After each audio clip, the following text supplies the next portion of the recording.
Hi. Sorry. My name is Ivan Shubin. I'm a QA automation engineer at Marktplatz, and today I'm going to show you how we actually use Selenium in our continuous integration process and how we improved it for the last half year. I'm going quickly to give you an overview of our development process. We'll show you how we set up the grid, how we implemented our own test framework for Selenium, what approach we use for the smoke testing on production and on demo environment, how we do the layout testing for the browser compatibility with the Selenium, and our Jenkins setup for the Selenium tests and the pipeline, which is actually the name of a tool that we have developed for easier monitoring of the Jenkins jobs and the reporting of the Selenium tests. But first, we'll give you some of the statistics. We have approximately 2,000 Selenium tests. Each test can run from 10 seconds to 1 minute. And we have a strict rule. So even if one Selenium test is failed, we just reject the build. So it should be like everything should be green. And then we go to a demo deploy.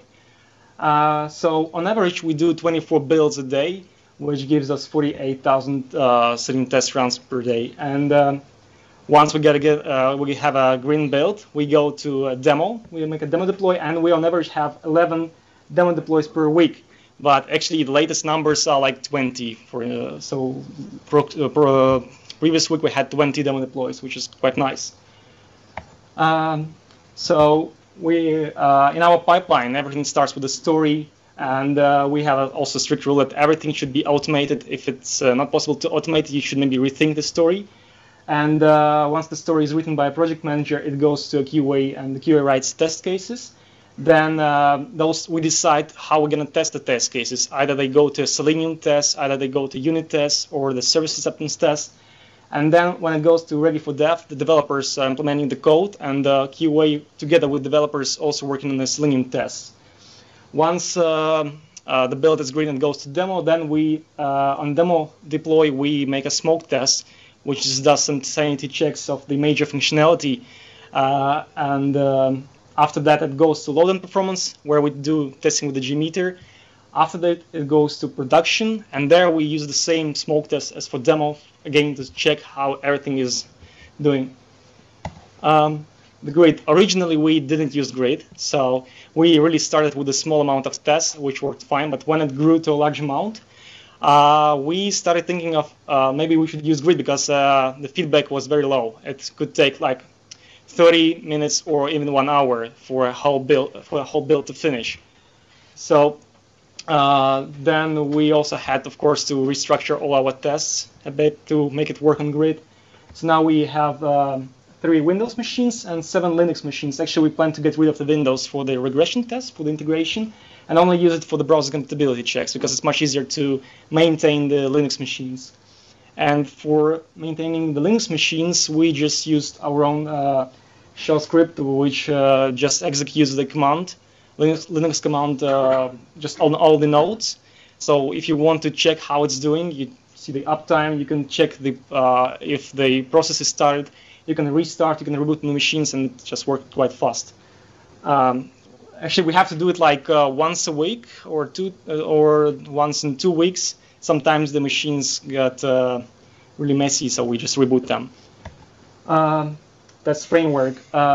Test framework is really simple. It emerged from the pure TDD, so we only implement the stuff that we really need right now. So it's not really that advanced. We have 4 levels of abstraction. So in our tests, we try not to use the page models. We prefer to create flow components. You can name them like website APIs.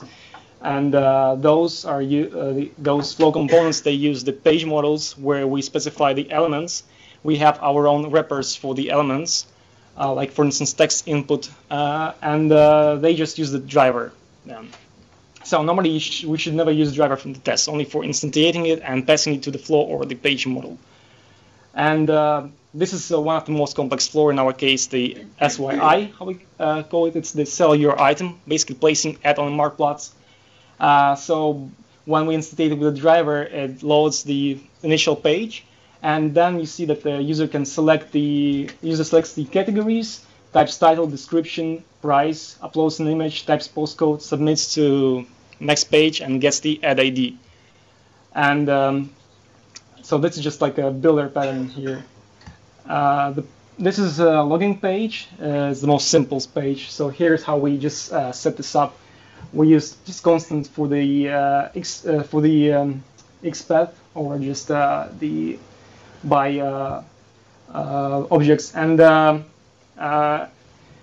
each page has the load has to implement the load and is available method. Actually, there was a question how to check that the page is loaded.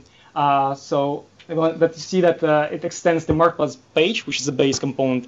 It has the names like it has the methods like load page and wait until available. And actually, in the load method, you just use the URL to load the driver, and then in is available, you specify how you verify that it is available.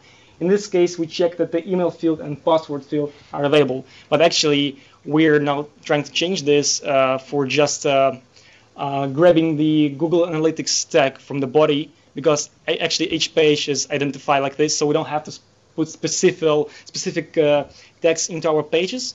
And in some pages we just use that, and it works quite fine, because we actually with this approach we had a lot of problems actually in Selenium Grid.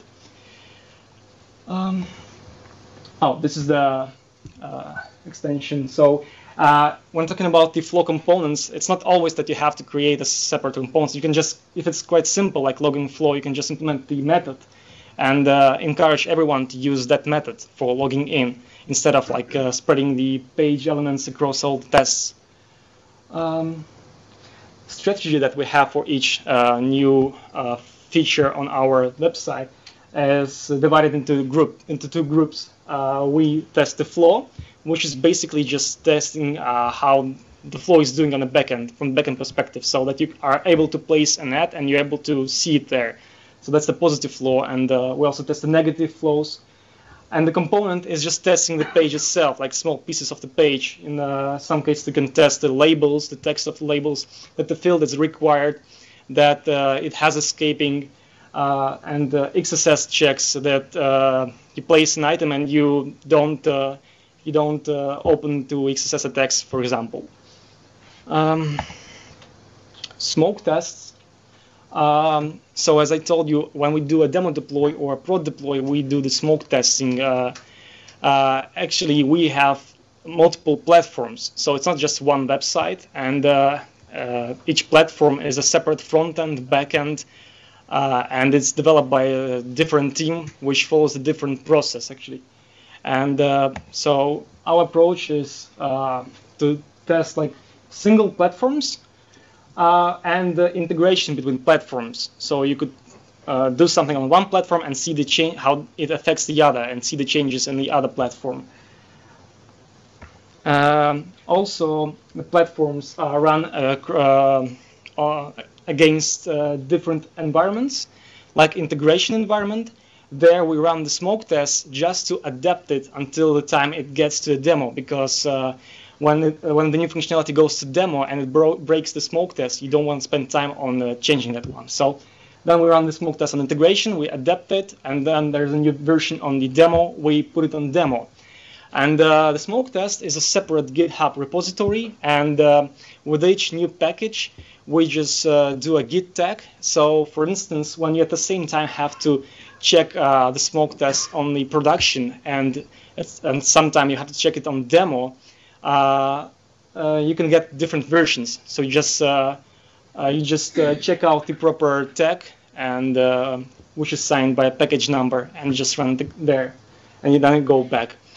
And we run it again on the grid, and the aim is to run it on different browsers. So for now, on our major platform, on like a major Marplus website, we are able to run it on all browsers, i.e. Firefox and Chrome. And in the end, it just generates the HTML report for just the QA engineers who can read the message, which looks like this. It attaches a screenshot if there's a failure and shows a stuck trace. We actually use the handcrest matchers, and we encourage developers to put the proper reason there, so it's readable. Oh, this is just a test, test exception. Layout testing. The idea for the layout testing is to get the screenshots of major pages of our website in different browsers, and then to analyze them. We don't implement a separate analyzing model, we just collect the screenshots. So the idea is that we, basically, I forgot to tell that we use TestNG, and we have a set of TestNG tests which end up on a specific page. And then there's a listener which makes a screenshot and attaches to the report. And those TestNG tests are parameterized with the grid config data provider, which tells against which browser to run. So then that test runs 3 times for different browser and creates a screenshot attached to the report. Then it looks like this. So I'm not sure if you see from here, the bottom page is Help and Contact, and there you see Firefox, Internet Explorer, and Chrome. And you already can see that on IE, for example, on the middle, you don't have the button for middle block. That's a bug, actually, that we found with this. And for Chrome, there's a messed up layout, actually. So it's quite interesting, because actually you can just quickly go through all these slides and you notice these things, even tiny differences right away, because you already know the website, actually. And this is what, when you click the screenshot, you can maximize it and just slide through all the pages. Jenkins and the pipeline. So we do continuous integration with the Jenkins, and there we have a lot of test jobs. So we have a trigger which is triggered on it is signed up for different GitHub repositories, and if something changes, it does a deploy to integration, and then it triggers the test to run. Here I just provide only the Selenium related tests, but we have other tests as well. We have a JavaScript test, which are supported by the front-end developers.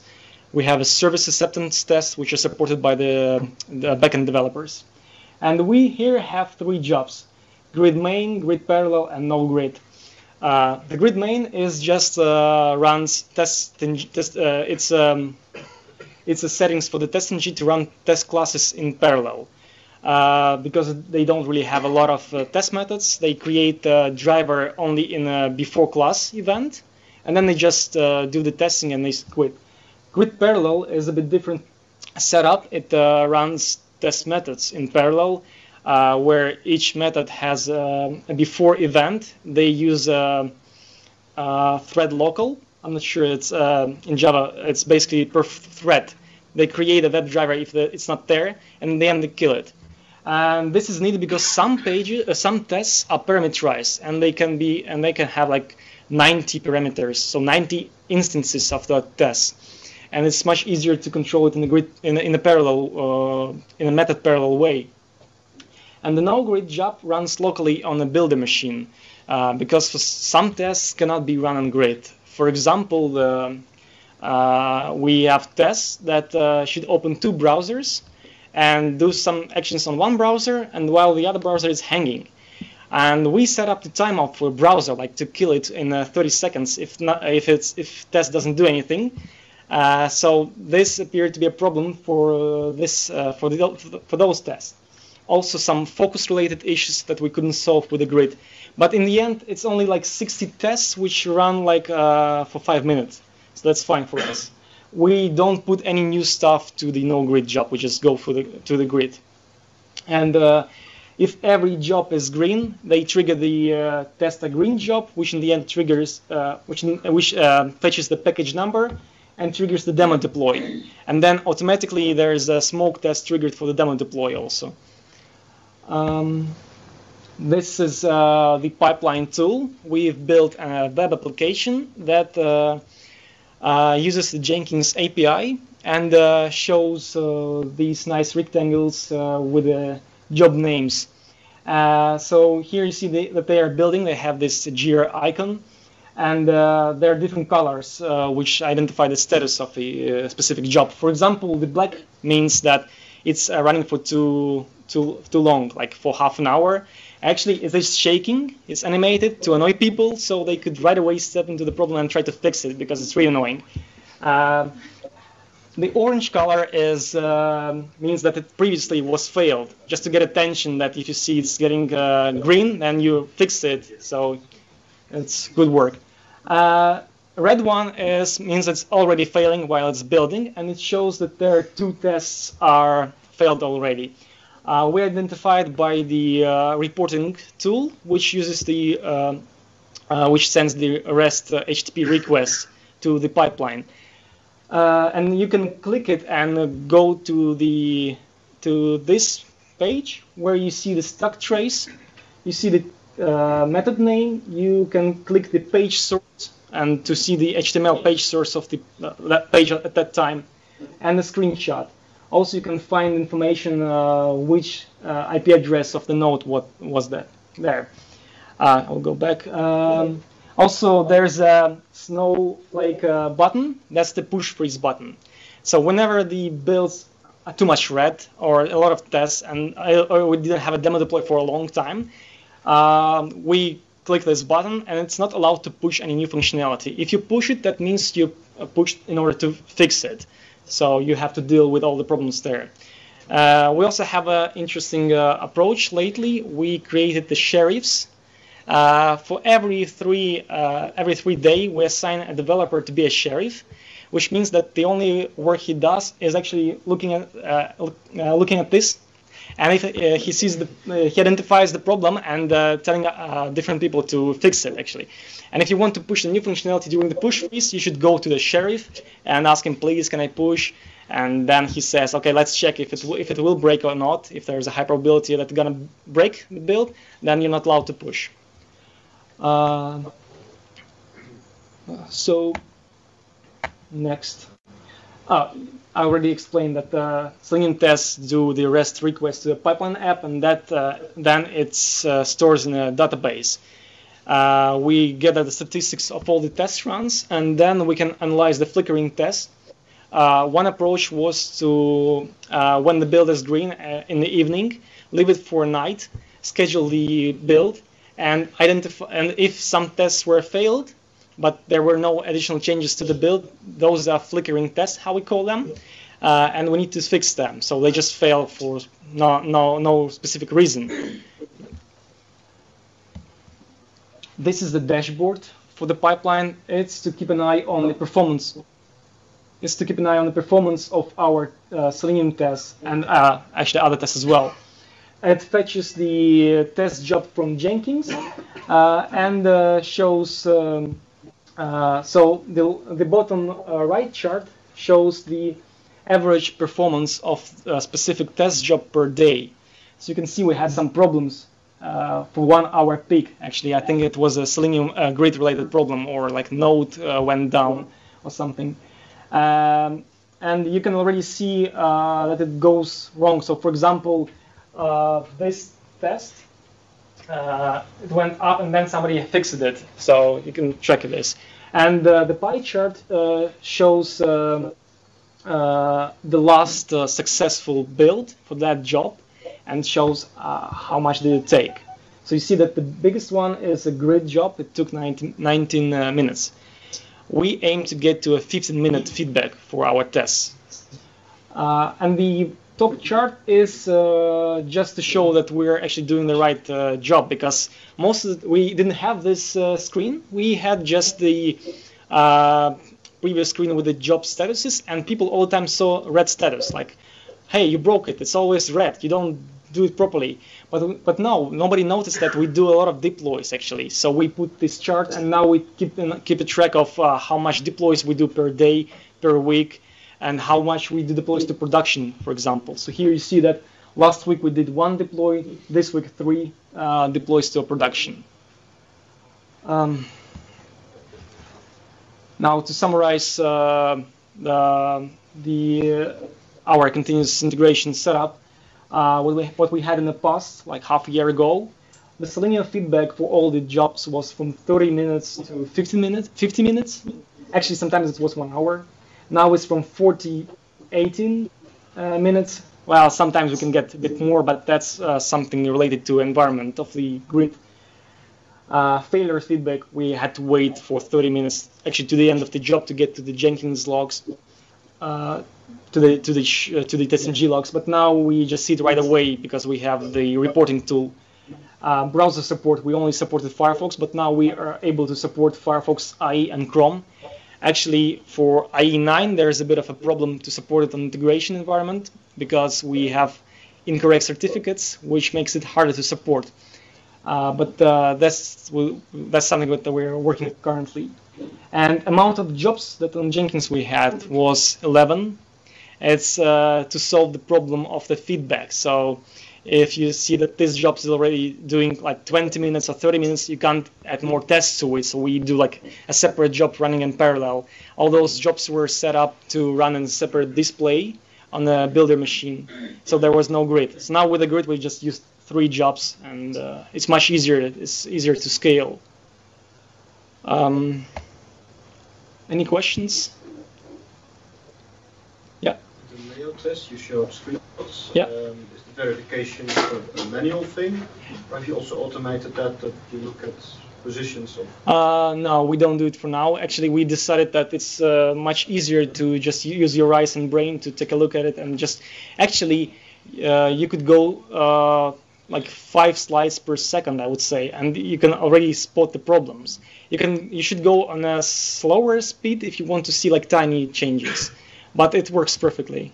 So we don't miss anything. So there is no really it's not relevant for us for now. Yeah. So how about backends? Do you also from a test set up the backend in some way?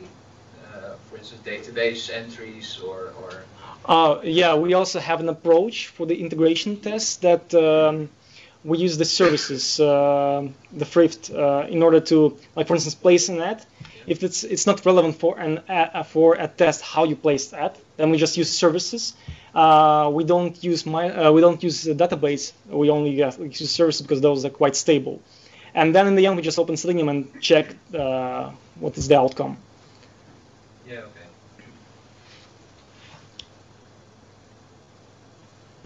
So. Oh yeah. Yeah, one more question maybe. For example, if you add a product, you can see on the front end that it's added and it shows a message like product added successfully or something like that. But how do you check? It's probably related to what you were saying. How do you check in the backend that it's really there? I'm not really sure, but most cases, for instance, if we're talking about the ads on the Marplots, if we place an ad, we verify it for a search, we verify it for just viewing an item page. So tests do not. We have a lot of different tests, basically. Some tests could go through the whole flow, actually. For example, they can actually verify that it's searchable, that it appears in the search, and you could search it by keyword, or you can see it just on a category page. There are a lot of different tests for it. Yeah. There was one question. Sorry. There was one question. Okay. That's Thanks. I noticed that all the test-related stuff that you've shown is in Java, in code. Do you also have tests that are written in, well, natural language or something, like in the behavior-driven development style? Or is everything written in code? All tests are written in code. You're talking about like just English, right? Like just phrases, sentences. We had this a long time ago, but recently some teams follow the BDD approach. Yeah. In some teams, we just like already put the names of the test method. For instance, the QA engineer can can already name the method, and developers really understand what it should do. So, for instance, user should be able to place ad in a specific category, for example, and it's quite clear. And then QA engineers work together with developers, and we're trying to follow we're trying to come up with a clean code in a test. So when you're trying to find out how this functionality should behave, you should be able to go to a test code and see it from there. So the test code should be quite clean. And readable for non-testers? Um, Understandable, you know, when you read the test case, Yeah. should be yeah, it should be readable. should be clear. Yeah, it should be clear.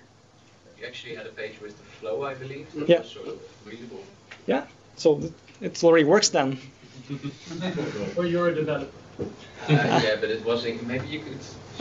Yes, you can go back. This one? That one. But there's quite a gap between this and the user story, I think, in terms of detail. Um, Select open, select ebooks. This isn't readable Type for test. Yeah, Type but test. I think what you're aiming for is more like I want to do blah blah blah, and that in words. Yeah, something like that. So, but some apparently are using that and some are not. yeah, but It's we easy, but some are yeah, but we're trying to follow the same guideline actually. So if it's not readable, then it's not good. We should fix it. We should change it. Your second language is Java. Yeah.